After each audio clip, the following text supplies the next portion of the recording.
नमस्कार दोस्तों, आज के एपिसोड का मुख्य विषय है चरम सत्य की तलाश। प्रश्न, क्या भौतिक उपलब्धियां और आध्यात्मिक उन्नति एक दूसरे के पूरक हो सकते हैं? इन्हीं गंभीर और प्रेरणादायक प्रश्नों को ध्यान में रखते हुए आज हमने लाइफ एक्सप्रेस में एक बहुत ही खास अतिथि को आमंत्रित किया है, जो अपने जीवन अनुभवों के माध्यम से हमें इस संतुलन का मार्ग दिखाएंगे। लेकिन उन सब बातों से पहले मैं आज के हमारे विशिष्ट अतिथि का एक संक्षिप्त परिचय प्रस्तुत करना चाहूंगा। हमारे आज के विशिष्ट अतिथि हैं श्री अनिल कुमार चावला। श्री चावला का जन्म 26 मई 1957 को पंजाब के किशनपुरा कला में एक सामान्य परिवार में हुआ। श्री अनिल कुमार चावला का जीवन संघर्ष, परिश्रम, सफलता और आध्यात्मिक उत्कर्ष का एक अद्भुत संगम है।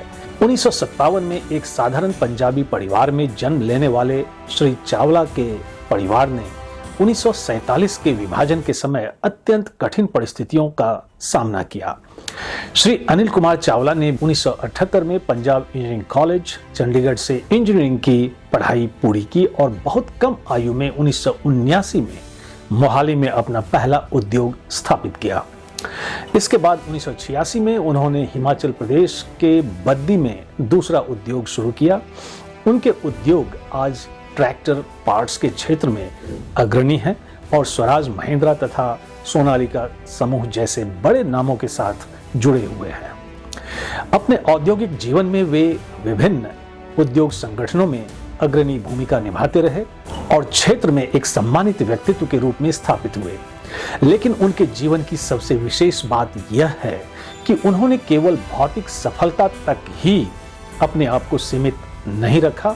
उनकी आंतरिक आध्यात्मिक जिज्ञासा ने उन्हें 2006 में ओडिशा में ठाकुर श्री श्री श्री केशव चंद्र जी के सानिध्य तक पहुंचाया। इसके बाद उनका जीवन एक नई दिशा में अग्रसर हुआ। उन्होंने चरम जैसे गूढ़ आध्यात्मिक ग्रंथ का गहन अध्ययन किया और उसके आधार पर लगभग 15 पुस्तकों का लेखन और अनुवाद किया, जो आज विश्व भर में उपलब्ध हैं। साथ ही उन्होंने वैदिक ज्योतिष का भी अध्ययन किया और इस क्षेत्र में प्रमाणित शिक्षा प्राप्त की। आज वे पंचकुला में निवास करते हुए आध्यात्मिक साधना, लेखन और समाज के मार्गदर्शन में निरंतर सक्रिय हैं। इतनी उपलब्धियां, इतना व्यापक अनुभव और भौतिक तथा आध्यात्मिक जीवन का अद्भुत संतुलन श्री अनिल कुमार चावला वास्तव में एक प्रेरणादायक व्यक्तित्व हैं। और अब उनके जीवन अनुभव और आध्यात्मिक यात्रा को और अधिक निकट से जानने के लिए आइए हम सीधे उनसे रूबरू होते हैं। नमस्कार सर। नमस्कार। सबसे पहले मेरी पूरी लाइफ एक्सप्रेस टीम और सभी बुद्धिजीवी दर्शकों की ओर से मैं आपका हार्दिक स्वागत करता हूं लाइफ एक्सप्रेस में और आपकी गरिमामयी उपस्थिति के लिए हृदय से आपके प्रति अपनी कृतज्ञता व्यक्त करता हूं। आपके साथ पिछली वार्ता में हमने कई विषयों पर व्यापक रूप से चर्चा की थी और इस एपिसोड में हम कुछ ऐसे बिंदुओं को छूना चाहेंगे जिन्हें हम पिछले एपिसोड 79 था वो, उसमें शामिल हम नहीं कर पाए थे। तो आज की वार्ता की शुरुआत हम आपकी उस बात से करेंगे जिसमें आपने केशवामृत और चरम को भगवत गीता से 4 कदम आगे बताया था। यहां हम आपसे जानना चाहेंगे कि क्या गीता ज्ञान में चरम ज्ञान शामिल नहीं है? यदि नहीं है तो कैसे? कृपया इन दोनों ग्रंथों के बीच के मुख्य अंतर पर थोड़ा प्रकाश डालें। जहाँ साहब, आपने ये बहुत ही सुंदर प्रश्न पूछा है, बिकॉज ये जितने भी व्यूअर्स हैं या जितने भी लोग हैं जो भगवत गीता के बारे में जानते हैं, बिकॉज भगवत गीता अपने संसार का सर्वश्रेष्ठ ग्रंथ है, भारत का ही नहीं संसार में भी। तो चरम को मैंने इसलिए थोड़ा आगे कहा, इससे थोड़ा नहीं मतलब बहुत आगे कहा मैंने इससे। तो यहाँ मैं पहले 2 शब्द इस्तेमाल करना चाहूँगा। वो शब्द है देहाभिमान की शून्यता व देहातीत भाव। मतलब अब ये दोनों पे मैं थोड़ी सी चर्चा कर दूंगा। अब देहाभिमान की शून्यता कब होती है? जब हम थर्ड आई में अपने दर्शन कर लेते हैं या हम साक्षात्कार कर लेते हैं या यहाँ तक हमारी कुंडलनी जागृत हो जाती है और उस समय हमारे में अहंकार शून्य हो जाता है और हमारे में सबको समान समझने का भाव आ जाता है, क्योंकि हम शरीर से हट गए। तो वो हमारे देहाभिमान की शून्यता हो गई। अब जो अगर हम कहें, इसी तरह एक और चैप्टर आया था चरम में, जो था चरम की दृष्टि से गीता अध्ययन। अब उसमें बड़ी सुंदर व्याख्या की हुई है कि जब ये गीता आई, भगवत गीता आई, तो वो उस समय तो युद्ध क्षेत्र था। युद्ध क्षेत्र में पहला ही चैप्टर है विषाद योग, जिसमें इतने 70 के करीब श्लोक हैं जो सब जानते हैं। और उसके बाद जब भगवत गीता का ज्ञान आ गया, तो बाद में जितने भी चैप्टर आए हैं, किसी में भी युद्ध की विभीषिका के बारे में नहीं था। मतलब वो सब में क्या था, साधना रूपक समर की इशारे तरफ थे। मतलब हमें कौन सी साधना करनी है, कर्म योग, ज्ञान योग, दर्शन योग, फिर कर्म त्याग योग, वैराग्य, मतलब वो total vision of cosmic form, वो सारे किसके इंगित थे, हमारी साधना समर के इंगित थे। मतलब वो सब अष्टांग बेस पे, योग पे बेस था, जिसकी वजह से हम अपने, जो आज तक हमारे लिए सबसे बेहतर ये रहा कि हम आज तक उसका अनुसरण करके लोग उस पे अपनी कुंडलनी जागृत की तरफ जा सकते हैं, बिकॉज ये अष्टांग योग का हिस्सा है। और उसमें भी एक जगह लिखा गया था कि षड चक्कर को लक्ष्य करते हुए इसे कहा गया था। अब चक्कर तो हमारे साथ है, षड चक्कर हमारा है आज्ञा चक्कर, देहाभिमान की शून्याघरे की आज्ञा चक्कर में, जो मतलब योगी ऋषि मुनि साधना करके पहुंच जाते हैं, तो वो यहाँ तक पहुंच गए। अब इसके ऊपर अगर हम चलते हैं, जो जैसे मैंने पिछली बार कहा, तो इसके ऊपर जो 7वां चक्कर है हमारा सहस्रार का, ठीक, उसके ऊपर जाएंगे। मैंने पिछली बार भी जिक्र किया था, हमारा 8वां चक्कर है औरा चक्कर, और उसके बियॉन्ड भी 9वां चक्कर है। अब ये 7वां चक्कर तो हो गई शरीर में, उसके बाद में 8वां चक्कर जो है वो सूक्ष्म जगत का हो गया या ओंकार मंडल का हो गया, और उसके बियॉन्ड 9वां चक्कर जो है वो कारण जगत का हो गया। अब 7वां चक्कर खुलने के बाद जब हम 8वें तक साधना करता रहता है योगी, तो इसमें हमारा चरम के माध्यम से ही पता लगता है कि ये सारा हमारा ज्ञान का एरिया है, हमारी बुद्धि यहीं पर है। 7वां चक्कर हमारा बुद्धि का केंद्र है, जिसको मैंने पिछली बार भी चित्त रेफर किया था, बुद्धि का केंद्र कहा था, हिरण्यगर्भ कहा जाता है, क्योंकि वही हमारा मेमोरी स्टोर है, सब कुछ उसी चिप उसमें फिट हो रखी है। बट दर्शन हमें होते हैं, आत्मा रिजाइड करती है सहस्रार में, जो ब्रह्म का एक अंश है, जो जननी जठर जरायु के माध्यम में पता लगता है कि वो ब्रह्म का अंश कितना है। जैसे बाल की मोटाई का 27,726वां भाग ब्रह्म का अंश आत्मा है। It's so minute. अब वहां से ही मैंने सूर्य की किरण के साथ आपको इक्वेट किया था अपने एक वीडियो में, कि जिस तरह सूर्य ने हमें धारण किया हुआ है किरणों के माध्यम से, सूर्य तो बहुत दूर है, इसी तरह उस सुपर कॉन्शियसनेस ने या कॉन्शियसनेस ने, जिसको हम प्रभु कह देते हैं, उन्होंने इस सारे जीवों को धारण कर रखा है, और वो उस ब्रह्म, संपूर्ण ब्रह्म का या सागर का एक छोटी सी बूंद अंश मात्र हमारे यहाँ पे आत्मा रूप में है। जी। अब मैं इसके साथ ये कह रहा था कि अब जब भगवत गीता में जो ज्ञान आया है वो अपने पास यहाँ तक का ज्ञान है। अच्छा। अब उसके ऊपर जब मैंने पिछली बार आपको चरम का चित्र दिखाया था, तो चरम में मैंने दिखाया था कि जो ब्रह्मांड है या स्थूल जगत है, जो स्थूल जगत यहाँ तक हो गया, उसकी चर्चा इस पे है विराट रूप दर्शन में, चरम के प्रच्छद पट पे सारी व्याख्या इसमें है। उसके बाद उसको पाने का तरीका इसमें है, वो मैंने पिछली बार आपसे जिक्र किया था। इसीलिए ओंकार जगत की वार्ता, कारण जगत की वार्ता, फिर उसके बाद कारण जगत में हमारी आत्मा के कितने आवरण हैं, वो मैंने आपको बताया था इस पुस्तक में है। तो ये बहुत, इसीलिए मैं इसको उससे बहुत आगे का ज्ञान कह। यहाँ पर मैं एक लाइन और ऐड करना चाहूँगा कि जिस प्रकार ये चारों युग गए हैं, मतलब सत्य जा चुका है हम जानते हैं, त्रेता जा चुका है हम जानते हैं, द्वापर जा चुका है हम जानते हैं, कली हम सोचते हैं सभी की चल रहा है और बहुत लंबा है, ये हमारी अपनी सोच है। बट अगर आज की डेट में हम देखते हैं तो आज जो विज्ञान है वो चरम पर है। मतलब आर्टिफिशियल वूम बन चुका है, आर्टिफिशियल इंटेलिजेंस की बात हो रही है। हम मून पे लॉन्चिंग पैड बना के मार्स पे जाने की बातें कर रहे हैं, रोबोटिक सर्जरीज की बातें कर रहे हैं। आज की डेट में जो अगर हम पिछले युग में जाते हैं द्वापर तक, तब हमारे पास ऋषि मुनियों के माध्यम से दिव्य दृष्टि आती थी।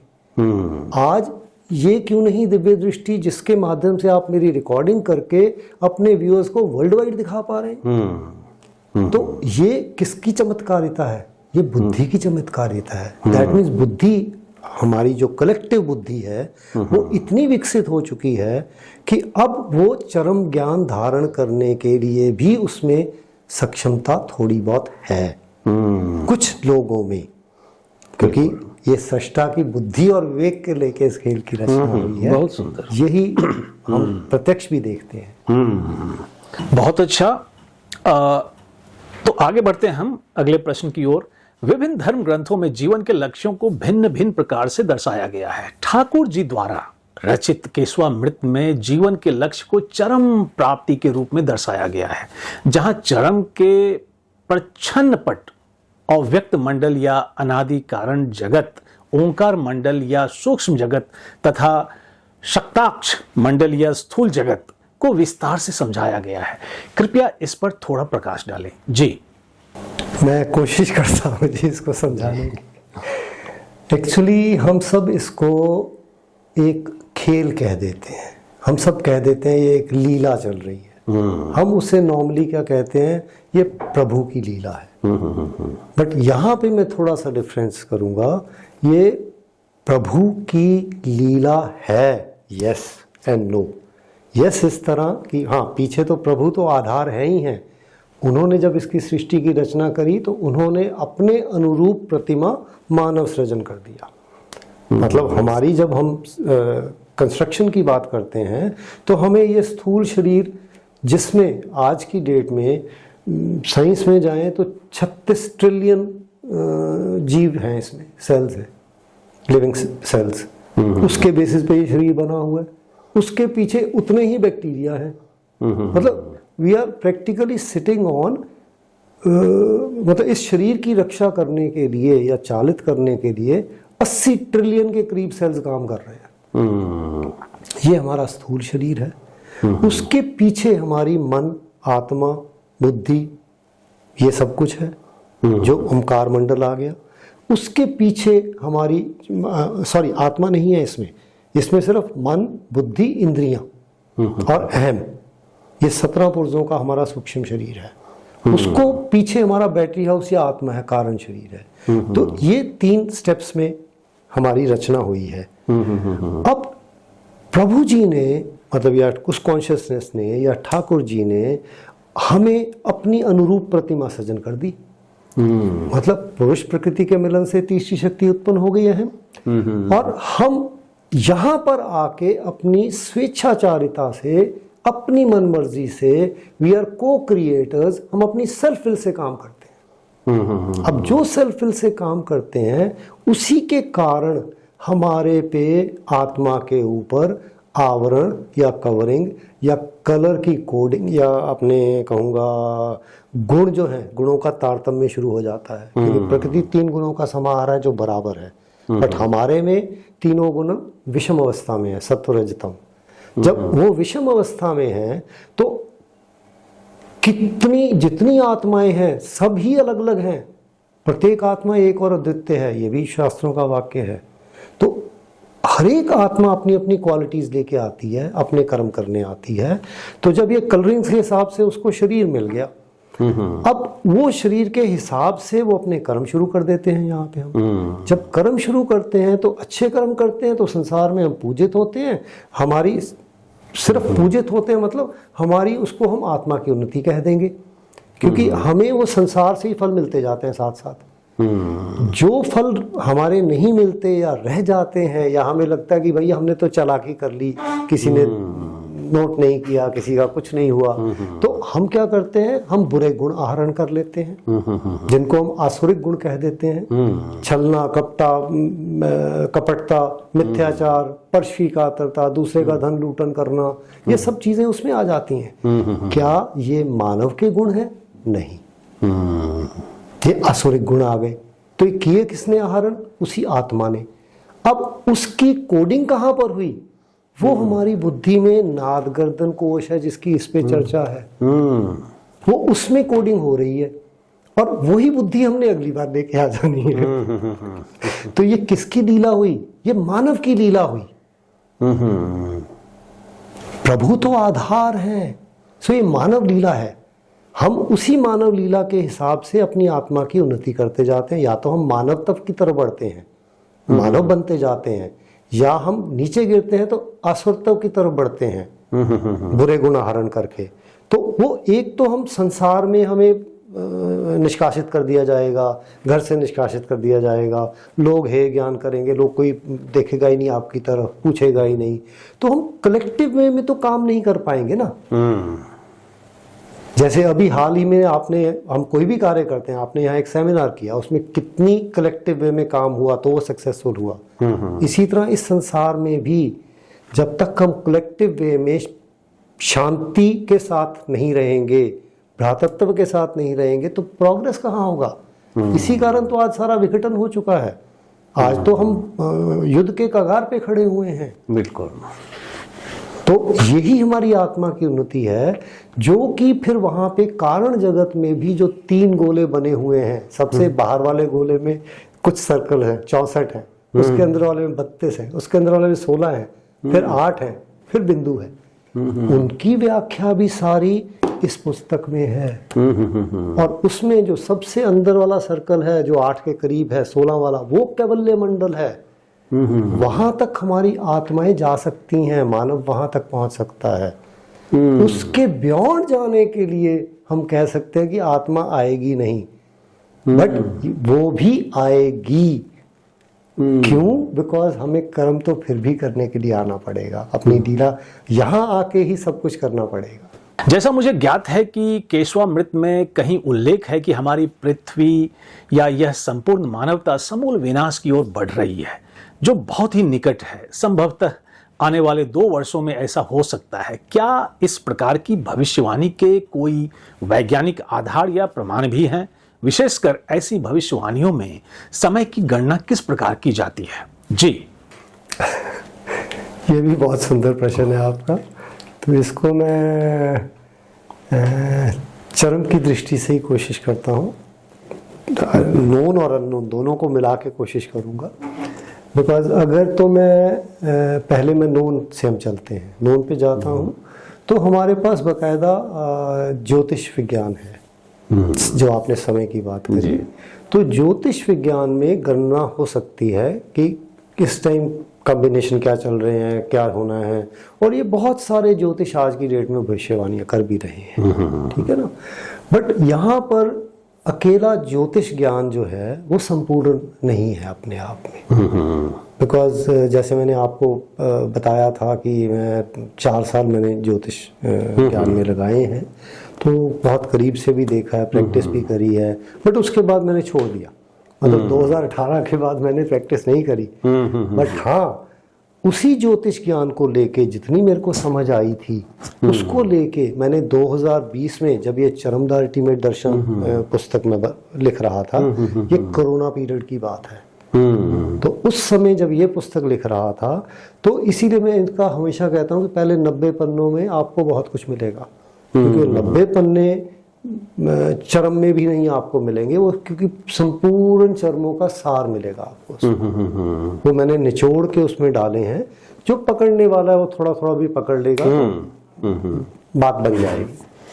तो उस समय मैंने फिर बिकॉज वो जब चल रहा था तो कोरोना का पीरियड था, तो मेरे में थोड़ी अपनी जिज्ञासा थी। मैंने कहा भैया ये कोरोना का पीरियड आया तो कैसे आया, तो मैंने उस पे कैलकुलेशंस करी। मतलब मैंने उस पे भी काफ़ी दिन लगाए थे, साइंटिफिक वे में जो हमारी दशा, महादशा, अंतरदशा, प्रत्यंतर जो इसमें आती है, उसके हिसाब से मैंने गणना करी।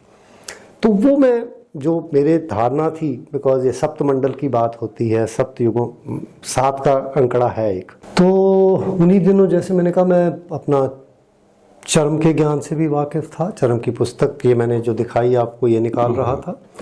तो कोरोना भी आया हुआ था, तो मेरी जिज्ञासा हुई, तो मैंने इसको ज्योतिष गणना के हिसाब से कोरोना पीरियड को निकालने की कोशिश करी, जो कि काफ़ी हद तक मैं नज़दीक पहुंच गया। मतलब I could with in a months period, मतलब ये आना था, कुछ महामारी आनी है, बिकॉज उसमें ये नहीं होता कि क्या आएगा, some difficult period is going to come, कुछ इस तरह की जो ग्रह नक्षत्रों का योग बना होता है। तो क्योंकि ये पहले कोई नहीं बता पाएगा कौन सी चीज़ होने वाली है, ये कोई नहीं बता पाएगा, बिकॉज इसके लिए विद्या ही अलग है। विद्या 3 तरह की है, ज्योतिष इज वन, कर विद्या इज अनदर, हाथ की विद्या, बिकॉज हम कर्मों से हमारे दोनों भाग्य की रेखाएं बदल जाती हैं। लेफ्ट हैंड अलग रेखाएं होती हैं, राइट की अलग होती हैं, तो राइट की रेखाएं हमारे हाथ में बदलती रहती हैं, तो इसलिए कर्मों के हिसाब से हमारी रेखाएं बदल जाएंगी। तीसरी विद्या होती है कपाल विद्या, मतलब जो दर्शन योगियों की होती है। जो दर्शन योगी हैं, जैसे अभी मैं हाल में आपके सेमिनार में आया था, तो वहाँ पे स्वामी जी जो मिले थे, उन्होंने देखते ही किसी को कुछ कह दिया था, वो दर्शन की बात है, वो दर्शन योगी वो कह सकते हैं दूसरे को देख के ही। तो जो इन तीनों विद्याओं में पारंगत होते हैं वो गुरु होते हैं, और ठाकुर जी में वो चीज़ें थी, वो मैंने ऑब्जर्व की हुई थी। एनीवे, तो ये एक तरफ रखते हैं। तो बेसिकली ये जब मैंने उसकी गणना की ज्योतिष की, तो मेरे एक तो ये पा लिया, फिर मेरे आया कि ये युग का जो चर्चा चल रही है, बिकॉज इसमें मैंने एक युग पे भी चैप्टर लिखा है, कि युगों की गणना को लेके भी मैंने चैप्टर लिखा है। अब उसमें क्योंकि ठाकुर जी आए थे युगों की मीमांसा करने, कॉन्टिन्यूम दिखाने के लिए कि ये अकेला ही नहीं है कि अभी खत्म हो जाएगा, ये कॉन्टिन्यूम चल रहा है, और हमारे सोल्स भी कॉन्टिन्यूम में आ रहे हैं from Satyayug onwards. We alone are coming time and again.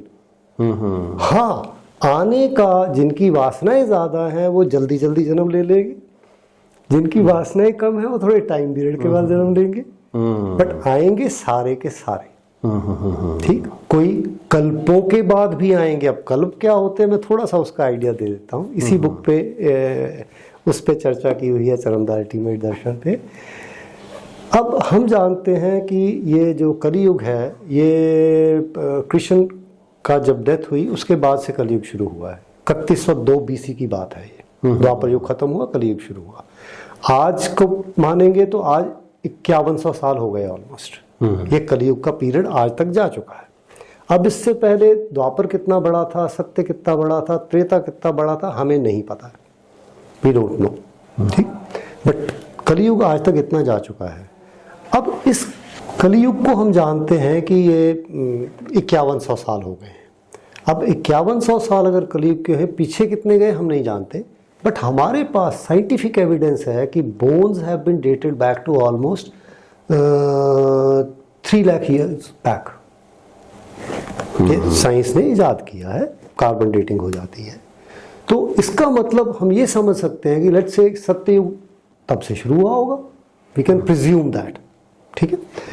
अब यहाँ पर मैं जब कल्प की बात करता हूँ, जब कल्पों में रचना हुई, इस सृष्टि की रचना कल्पों में हुई, एक दिन में कुछ नहीं होता। जैसे हम यहाँ पे भी कोई कार्य करते हैं तो एक दिन में थोड़ा कोई कार्य हो जाता है, उसमें प्लानिंग में टाइम जाता है, इकट्ठे होने में टाइम जाता है, एग्जीक्यूशन में टाइम जाता है। एक भी फंक्शन करना हो तो आप समझ सकते हैं कि कितना बड़ा काम करना पड़ता है। तो जब इस सृष्टि की रचना करनी थी तो उसके लिए कल्पों में टाइम गया। तो कल्पों का हिसाब किताब क्या है कि कल्प में, एक कल्प में 14 मनवंतर होते हैं। ये मतलब हमारे शास्त्रों में भी लिखा हुआ है, इस चरम में भी आया हुआ है। एक मनवंतर में 71 महायुग होते हैं, और एक महायुग में 4 युग होते हैं। और जैसे मैंने भी चारों युगों की मैंने एक रफ सी गणना कर दी आपके सामने। उसके हिसाब से जब हम बैक कैलकुलेशंस करेंगे तो ये बहुत बड़ा पीरियड बन गया, बिल्कुल, कल्प का। ठीक है। अब कल्पों में जब रचना हुई तो मैं जो बात करने लगा था आत्माओं की कि ये सूक्ष्म में आत्माएं तो कल्पों में ही निकल गई, कल्पों में ही मतलब हमारी आत्माएं हम आ गए। बट कल्प बीतने के बाद सत्य युग से जब शुरू हुआ काम, जिसको हम पहले कहेंगे कि पहले कहाँ पे समुद्र में आई, जिसको हम पहला मत्स्य अवतार भी कहते हैं। समुद्र ही था, क्योंकि धरती निकली तो आग का गोला थी, तो उसको ठंडे होते होते टाइम लगा, जो हम जानते हैं। तो सबसे पहले तो जल ही आएगा ना, जल के बिना कहाँ जीवन चलेगा।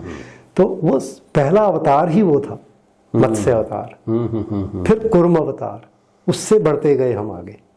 तो वो अब वो किस किस युग में आया, चलो उसकी भी अगर हम चर्चा नहीं करते, हालांकि मैंने इस किताब में दे रखी है, तो वो सब चर्चाएं इसमें हैं। तो जब वो सब हो गई, ठाकुर जी इसकी मीमांसा करके गए हैं सारे युगों की, कॉन्टिन्यूम की।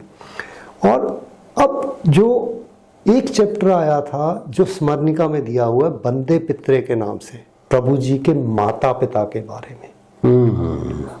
वो तीसरे कल्प से साधना में थे, सूक्ष्म में, कारण जगत में। फिर इस कलयुग में उनके 3 जन्म हुए हैं। मतलब कौन से युग में वो क्या बने, क्या नाम थे, क्या हुआ, इस अभी भी वो 500 साल के बाद आए थे। वो 500 साल पहले उनका जन्म हुआ था। ये दोनों ऋषि थे, उनके माता पिता। उसका प्रमाण अच्युतानंद की वाणियों में है। मतलब हमारी भविष्यवाणियां हमारे जो ऋषि मुनि कर जाते हैं, वो अपनी सिर्फ आज्ञा चक्र तक नहीं, वो सहस्रार, जो मैंने शुरू में बात की थी, देहातीत भाव, देहातीत भाव तब घटेगा जब हम सहस्रार से भी देह के अतीत हो जाएंगे। तो मतलब हम 7वें चक्र के बियॉन्ड जाएंगे, 8वें 9वें में जाएंगे, वो देहातीत भाव है। तभी मैंने 2 टर्म शुरू में आपको थोड़ी सी कही थी। तो अब उस भाव में वो वहां पर कारण जगत में, जिसके वो पिक्चर मैंने दिखाई कि वो बाहर वाले 64 वाले में है, फिर उससे हमारी आत्मा उन्नति कर करके अंदर जाती है, 16 तक पहुंच गई। बट वहीं पर है, उसके ऊपर हाँ पीछे जो प्रभु में लीन हो जाते हैं, आना तो उनको भी पड़ेगा। वो चाहे प्रभु का अवतार ही बन के आए, या जैसे प्रभु जो ठाकुर जिनको मैं कह रहा हूँ, वो 4 युगों के बाद आए हैं। उन्हीं में ताकत थी ये सारी मीमांसा करने की, अदरवाइज नहीं थी। नहीं तो हमारी जननी जठर जरायु का कहाँ से ज्ञान आता, हमें कहाँ से पता लगता। और आज का जो बच्चे हैं, आज का युग है, इतना बुद्धिमान है कि वो इस ज्ञान के बिना मानेगा ही नहीं। सही बात। और इसी वजह से दूसरी बात जो आपने कही, युद्ध होने की संभावना आज की डेट में बिकॉज ऑफ एआई की वजह से, टेक्नोलॉजी की वजह से, प्लस ग्रीड की वजह से, प्लस जो हम सारे असुरिक गुणों की वजह से हम देख तो रहे हैं क्या होने वाला है। संभावना बहुत ही प्रबल है। संभावना बहुत प्रबल है। ये कब होगी, 2 साल में होगी, 6 में होगी, 10 में होगी, मैं नहीं कह सकूंगा। ये मेरे में ताकत नहीं कहने में, और ये किसी में भी ताकत नहीं है कहने की, मैं कहूँगा। जो कहेगा वो कोई भी ऐसा ज्योतिष नहीं है जो तीनों विद्याओं में पारंगत होगा। और जब ठाकुर जी स्वयं आए, उन्होंने कोई तारीख निर्धारित नहीं करी, उन्होंने कुछ चरम में नहीं दिया, उन्होंने कुछ नहीं कहा कि युग का। हाँ, वाणी है उनकी। वाणी क्या है वो मैं आपको बता सकता हूँ। वाणी है कि युग के शेष भाग में सब कुछ चरम पे होगा, यहां तक कि विज्ञान भी चरम पे होगा, जो आज हम स्पष्ट देख रहे हैं। और जब विज्ञान भी चरम पे होगा तो फिर कहते, एक बार उनके शिष्य ने सवाल पूछ लिया, कहते प्रभु ये मतलब उसने ध्वंस वाली बात ही कुछ पूछ लिया ऐसी। तो उसने सीधा सा प्रभु जी ने जवाब दिया, बड़ा सरल सा उत्तर था। कहते ये संसार क्या तुम्हारा है जो उसकी चिंता कर रहे हो? मतलब क्या हमारे हाथ में है उस चीज को टालना या रोकना? किसी के हाथ में नहीं है जी। तो ठाकुर जी ने कहा कि तुम अपने घर की चिंता छोड़ के पराये घर की चिंता क्यों करते हो? अब अपना घर पराया घर समझ नहीं आया उसको, तो प्रभु ने इशारा किया, ये तुम्हारा घर है, मतलब ये हमारा संसार है, ये हमारा घर है। हम इसकी चिंता ना करके पराए घर की चिंता कर रहे हैं जहां पे हम कुछ कर नहीं सकते। तो उसमें हम कोई युद्ध रुकवाने की ताकत है हमारे में? क्या हमारे पास दूसरे को बदलने की ताकत है अपने सिवा? तो हमें अपने आप को ही बदलना है, अपने आप की ही आत्मा की उन्नति करनी है। ये समझना है कि ये कॉन्टिन्यूम है। सृष्टि ध्वंस होगी नहीं होगी हम उसकी चिंता ना करें, कब होगी हम उसकी चिंता ना करें। हम सिर्फ अपना वक्त ना गवाते हुए, क्योंकि वक्त ही हमें मिला हुआ है, लिमिटेड समय, उस समय में ही हम जितने कर्म करेंगे वो हमारी बुद्धि और प्रकृति प्रवृत्ति जो मैंने दिखाया मदर्स वूम में, वो जन्म जन्म चलने वाली है। उसी को ही आत्मा की उन्नति कहा जाता है। अगर हम सिर्फ विषयों के पीछे भाग भाग के अपना समय खराब कर रहे हैं, वहां से तो हमें ना तो कभी शांति मिली है, ना कोई हमें उससे खुशी मिली है, और हम यहीं के यहीं रह जाएंगे। वही हमारी वासनाएं हैं, फिर हम जल्दी जल्दी वही वासनाओं की पूर्ति के लिए आते रहेंगे। और यही मानव लीला है, जो कि वो अंदर बैठा एंजॉय करता है। सो ये खेल है। बहुत सुंदर, और मैं क्या कहूं, आपके हर शब्द आज की युवा पीढ़ी के लिए प्रेरणादायक है, और मुझे पूरी उम्मीद है कि आपके जो भी सुझाव आए हैं उस पर हमारी युवा पीढ़ी जरूर अमल करेगी। और लाइफ एक्सप्रेस में आज आप हमसे जुड़े, उसके लिए आपका विशेष धन्यवाद, और मैं हृदय से आपके प्रति अपना आभार भी व्यक्त करता हूं। God willing we shall meet again in some other academic forum. Thank you for connecting with us today. Thank you so much. Thank you. बंद करने से पहले मैं एक दो लाइनें और कहूँगा। देखो, हमारे पास हमें नहीं पता कि हम आज जिंदा हैं, कल होंगे नहीं होंगे। सो हमारा पहला दायित्व क्या है कि हमारा जब तक हम जिंदा हैं हम कर्म विमुख ना होएं, हम कर्मों की तरफ ध्यान दें। सही गलत कर्म का जो फैसला है वो भी आपने ही करना है।